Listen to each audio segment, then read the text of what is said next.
Hey guys, welcome back to this week's edition of Sunday Sit Downs, episode 2, where we're talking about motivation and mindfulness. I am joined in this episode by one of my clients, one of the best. Matt. Hello!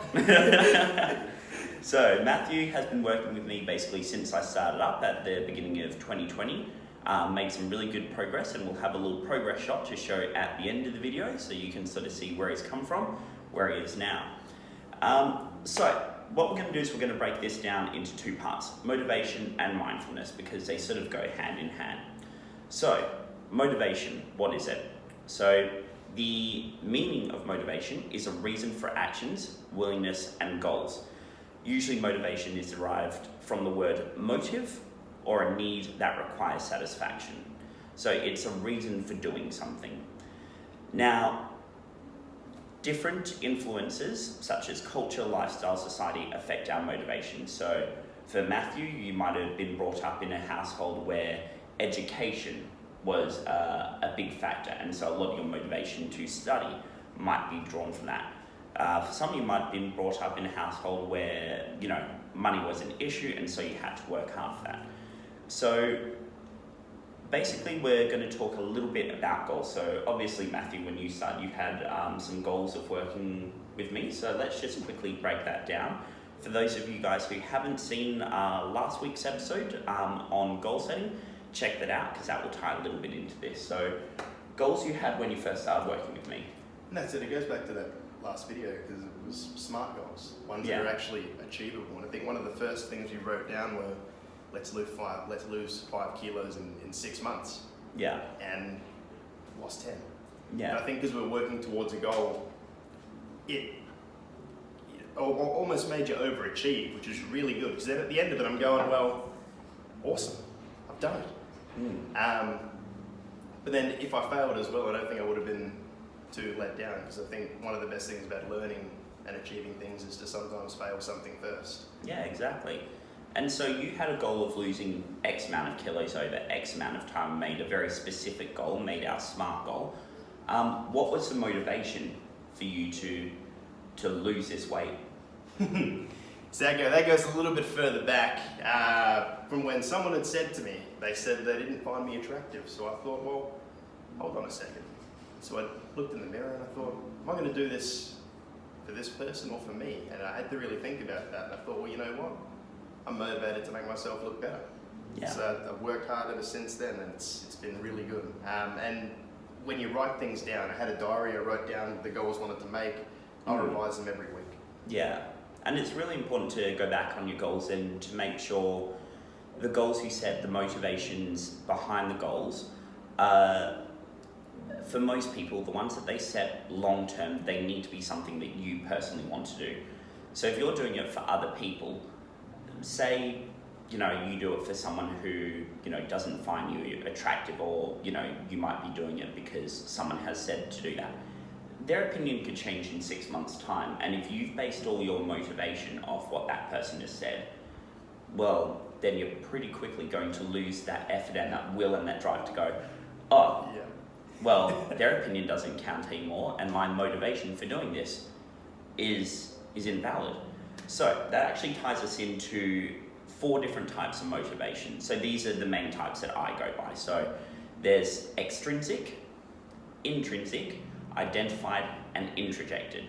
So I have a nice little table drawn up, which I will add at the end, so you guys can screenshot that and basically find out which is which for you.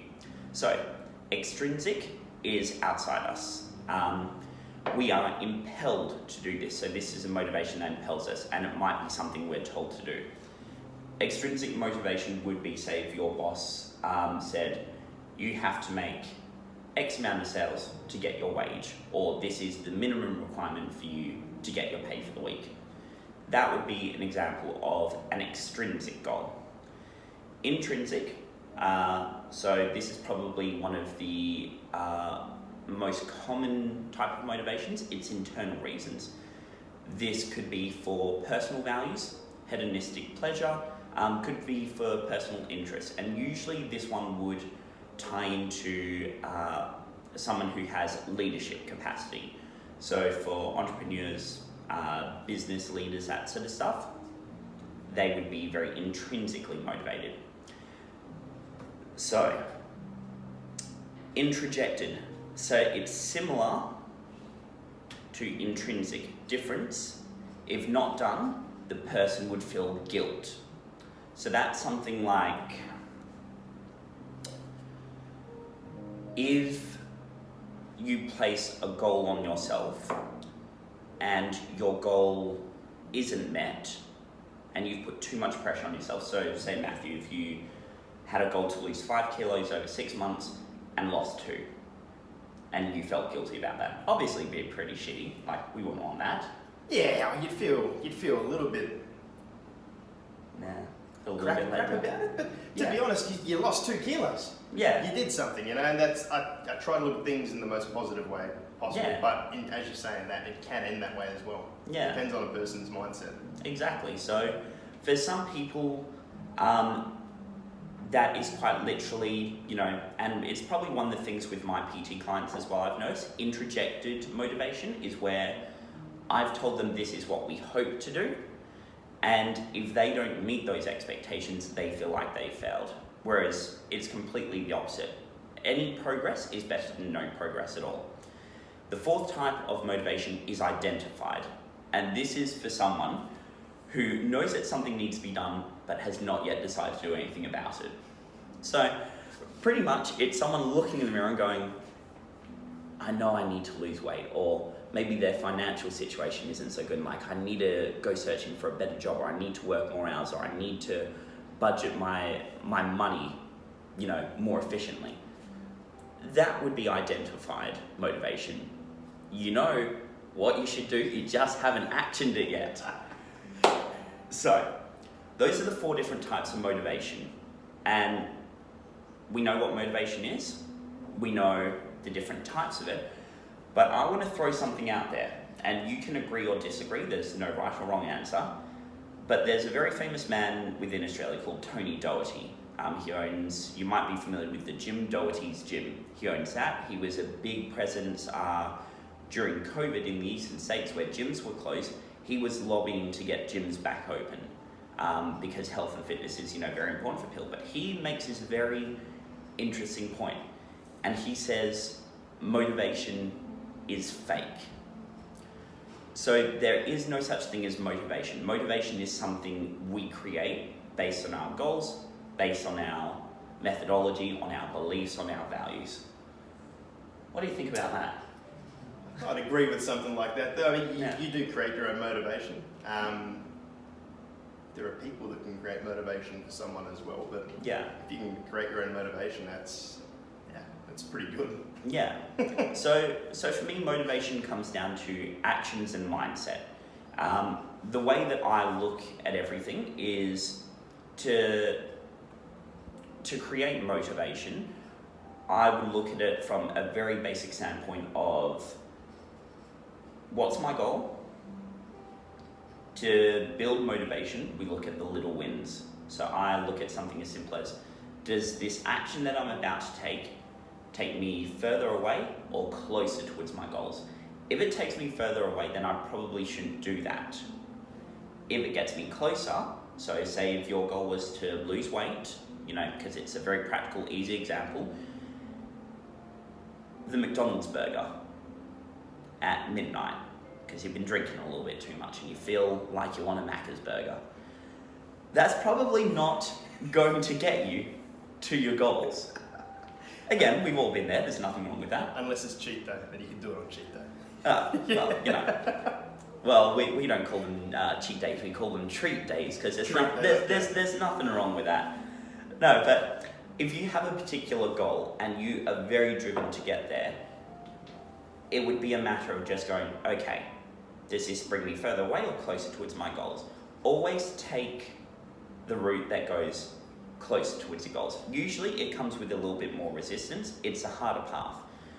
That's why people who get ahead in life, they're not just motivated. They don't roll out of bed and, the sun is shining, the grass is always greener, it's all, rainbows and unicorns. It doesn't work like that. Rainbows and unicorns. So, be a good life. Yeah, exactly. So again, we're not looking at motivation being something that some people have and some people don't. It is literally something you create. So, this is where we're going to have a look at the practical methods of motivation. So, goal setting is one of them. So if you haven't watched a previous video, and that will help tie in. So my things that increase motivation is, first you have to have a goal in place. If you have a goal, you have something to work towards, and then you can start building up the motivation to build those little things that you do into habits that then structure into long-reaching, long-term results. So journaling methods, written goals, and action setting. So with your SMART goals. For some people, motivation comes through in several different forms. So, for you, if you're trying to be motivated, what sort of things do you do in terms of like, are there certain YouTube videos you watch, downtime, walking around outside, you know, what are some practical things that you do to keep motivation high?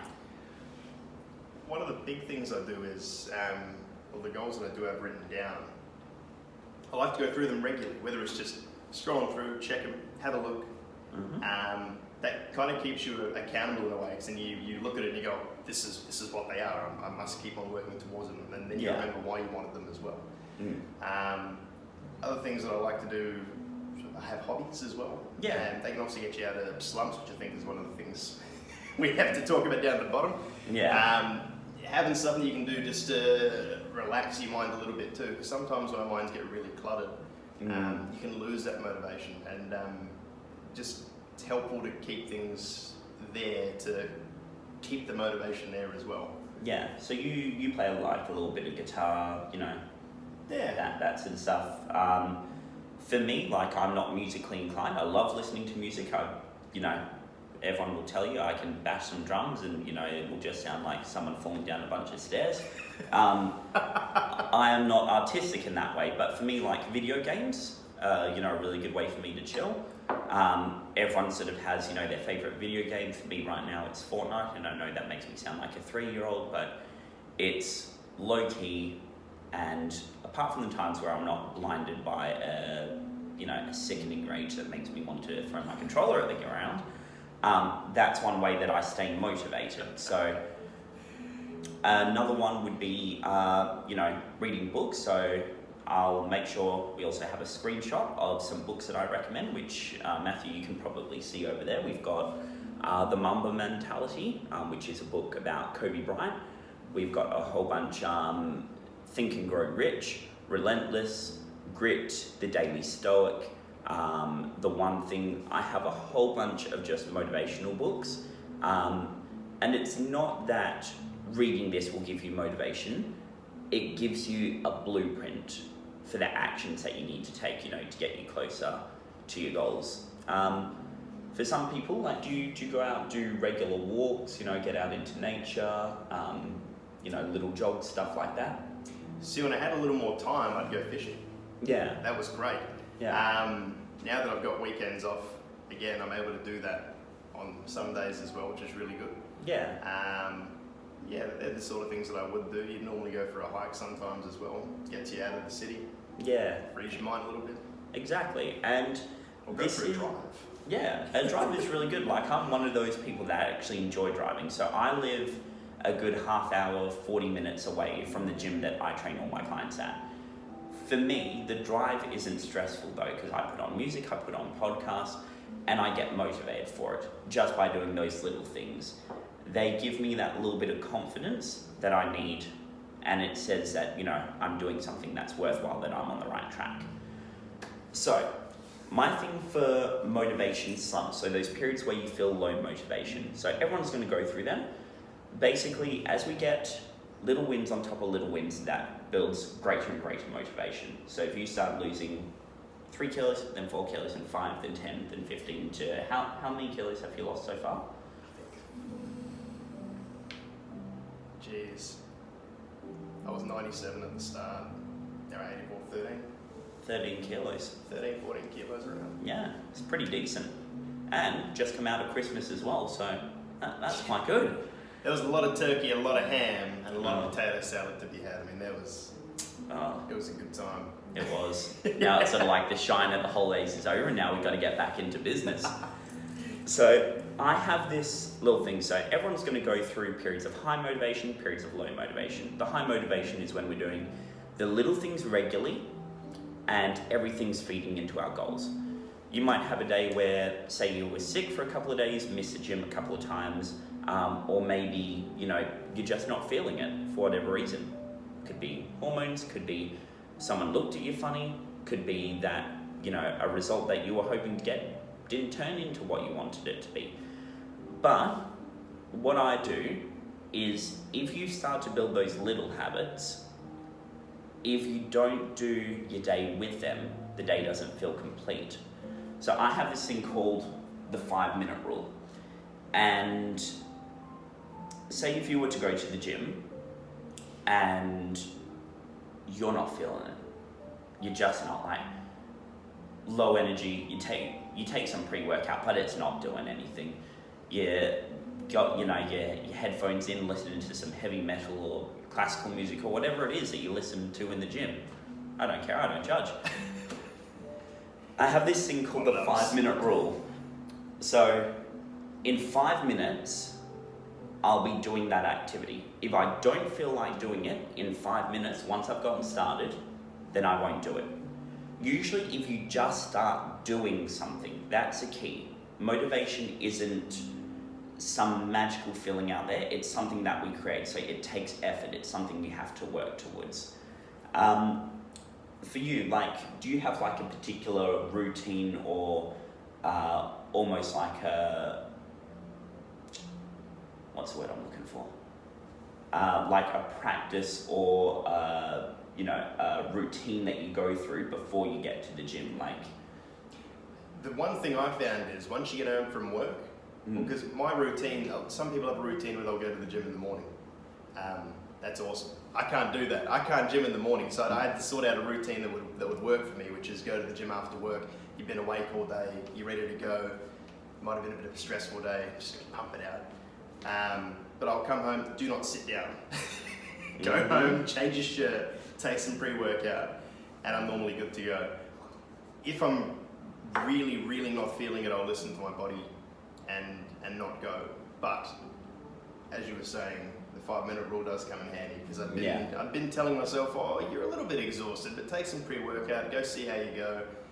By the time I've started, the whole workout's already done, and I'm like, well, and I go home and I feel great. I'm like, let's prep some food. I don't even want to go to sleep anymore. So. Yeah, and that just comes down to, for me, when I get to the gym, I listen to very particular music, because I know that certain music does get me motivated. It gives me those feelings of well-being, of being, I'm in control.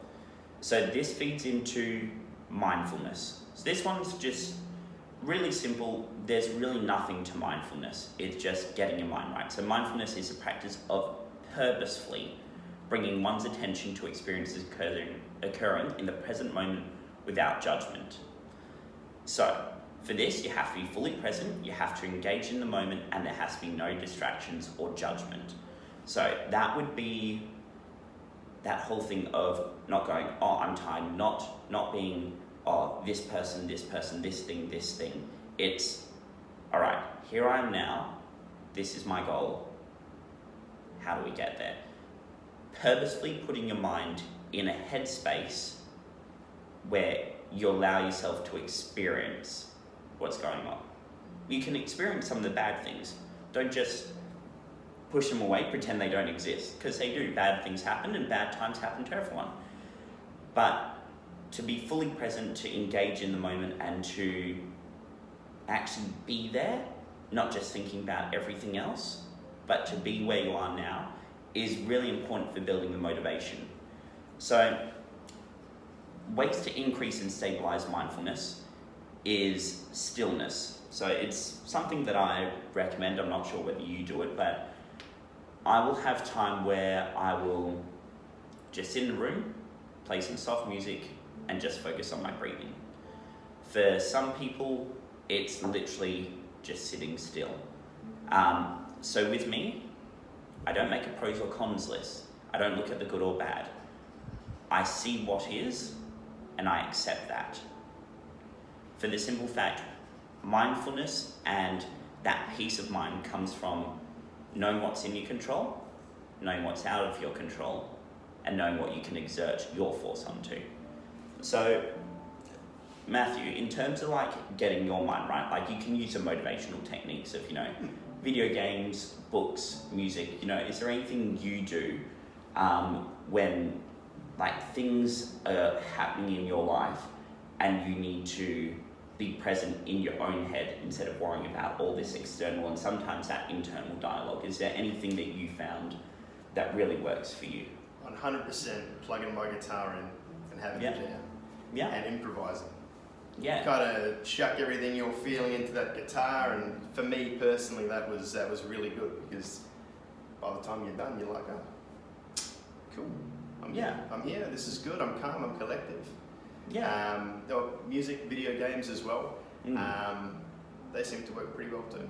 Yeah, and everyone will have different ways that they calm down, have that peace of mind, keep calm and collected. There's no right or wrong way. So basically what we've just given you is a little blueprint for, some tips that we use practically. Matthew has been, really good in terms of staying on track with his goals, writes everything down, very motivated, very driven young man. So for me, it isn't much pressure that I have to exert on him. A lot of it is that intrinsic motivation to, I have a goal, I know what I need to do to get there. And for me, I'm just there for the third party accountability, just to make sure that the workouts get done, that he's staying on track. And for the Stewie voices. Yeah, for those of you that don't know, I do a lot of voice impressions. They are very disturbing, very terrible, and I apologise to all my clients who have had to witness that. They're great. Have you tried meditation? Yeah, so I have actually tried meditation quite a few times before. My thing is, I believe meditation takes a lot of different forms. I'm not one of those people that cross my legs and that isn't me. And usually if I try and meditate and they say remove all thoughts and just be still, while that's all good for me, I prefer to let my mind drift off a little bit, hence why I have music. And I think music is probably, a universal language for people. Some people play music and they feel relaxed and they feel present in the moment. Some people listen to music, so I'm more of the listener. As I said, I'm not musically inclined. But for meditation, I'm an overthinker. So I find it really hard to slow that down. Music, on the other hand, I just listen to that. Don't focus on anything around me, and I'll literally just go into my little bubble. But usually what happens when I meditate is I fall asleep.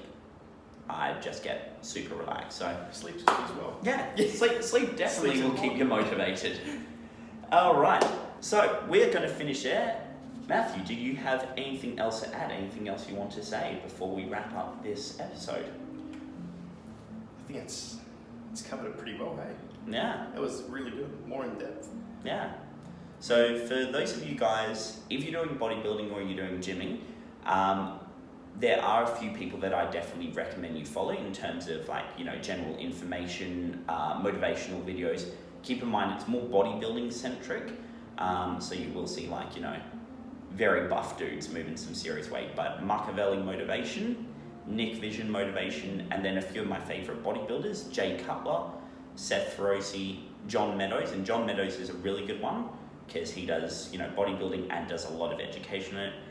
Evan Centopani, who you'll find is a bodybuilder who, yes, he's on steroids and everything, but very focused on good, clean nutrition. And then Fouad Abiad, who is an absolutely phenomenal Canadian bodybuilder, does a podcast where he gets on different bodybuilding guests, just does a whole bunch of stuff. It's less bodybuilding and more life. So those are the sort of things that I listen to, just to feed myself and make sure I'm staying motivated. But otherwise, thanks this so was much good. for the channel, man. We didn't know. You gotta do a handshake now as well. Didn't know what he wanted to do. Beautiful. So we'll definitely have Matthew back on. This has been really good, sort of getting your input as well. We'll definitely have one where Matthew takes over a little bit more, simply because Matthew has I feel a lot to offer, and it's very practical driven motivation. So thank you for coming on. Thank you. Thank you for being here. Hope the coffee was good. You should have seen the breakfast. Oh, jeez. Oh my lord. Oh, it's good. It's gonna Because be we got to make sure you're fed. That way you stay motivated to stay on the podcast and, get all this done. But Yes. guys, please, if you found value in this, leave us a like, share, subscribe, turn on post notifications. Tell your friends about it. That's a big thing. This isn't done for money. It's not done for profit. It's done because I love it, and you can tell that all the people I train, all the people around me, like Matthew, is more than a client, really good mate, and we have a good laugh. This isn't one where I'm just standing over him, whipping him day in and day out. we have a good laugh, although I'm not sure if he's into whips. So 2 at once. all right, there we go. Alrighty, guys, have a good one. We'll see you next time. Until the next episode, GTrain out. Punched it.